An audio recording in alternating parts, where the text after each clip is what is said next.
ગુરુ મહારાજ મિત્રો, આજે આપણે ચાર્જેબલ ટેબલ ફેન જે બનાવ્યો છે તેની ટોટલ માહિતી આપણે તમને આપી દઈશું. જેની અંદર આપણે લિથિયમ ફોસ્ફેટની 1.5 કિલોની બેટરી આવશે, જે એકવાર ચાર્જ કર્યા પછી કમસે કમ 10 કલાકનું બેકઅપ આપે છે. પ્લસ આપણે રેગ્યુલેટરથી જે ફેન છે એને ઓપરેટ કરેલો છે, કોઈ પણ લાઇટની જરૂરિયાત રહેતી નથી. એનો તમે પવન જોઈ શકો છો, પવન પણ એકદમ હેવી આવે છે અને ફેનની ફેરી પણ હેવી, અને રેગ્યુલેટરથી ચાલુ બંધ કરી શકો છો. પ્લસ એમાં આપણે બેટરી ચાર્જ કરવા માટેનું સોફ્ટવેર આપેલું છે, અને પ્લસ એમાંથી લાઇટ પણ આપણે યુઝ કરી શકો છો, જે એની સાથે જ આવશે.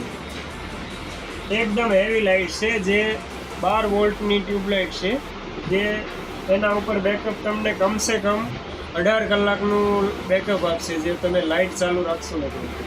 પ્લસ તેને ચાર્જ કરવા માટે ચાર્જર જે છે એ આપણે તમને બતાવી દઈએ. હવે એને ચાર્જ કરવા માટેનું આપણે સોકેટ એ જ છે, જેમાં ટ્યુબલાઇટ આપણે ચાલુ કરતા હતા, એનાથી જ આપણે બેટરી ચાર્જ થશે. જુઓ છો, આ બેટરી આરે કનેક્ટ ચાર્જિંગ થઈ ગયું, જેમાં આપણે ડિજિટલ ચાર્જર આપી શકીએ, જે પંખાને ચાર્જિંગ કરવા માટે. એમાં તમારે કેટલા ટકા બેટરી છે એ પણ બતાવશે. અત્યારે હાલમાં 62% ચાર્જિંગ છે ને 3. હવે ચાર્જિંગ ઓકે તમને જોઈ લીધું. એ જ જગ્યાએ તમારે ટ્યુબલાઇટનો ઉપયોગ કરી શકો છો. હવે મેઇન વસ્તુ એ રહી કે પંખાની કિંમત. તો કિંમતની અંદર જે ઓલરેડી આ પંખો આપણે લિથિયમની અંદર જો આ બેટરી નાખીને સેટ કરવામાં આવે તો 3650 રૂપિયા કિંમત રહેતી હોય છે.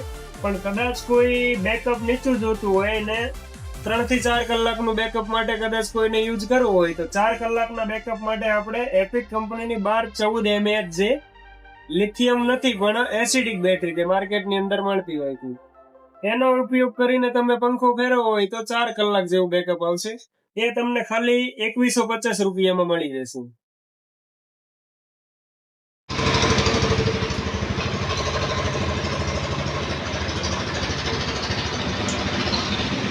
એકી સાથે તમે બે પણ યુઝ કરી શકો છો, લાઇટ અને ફેન બંને.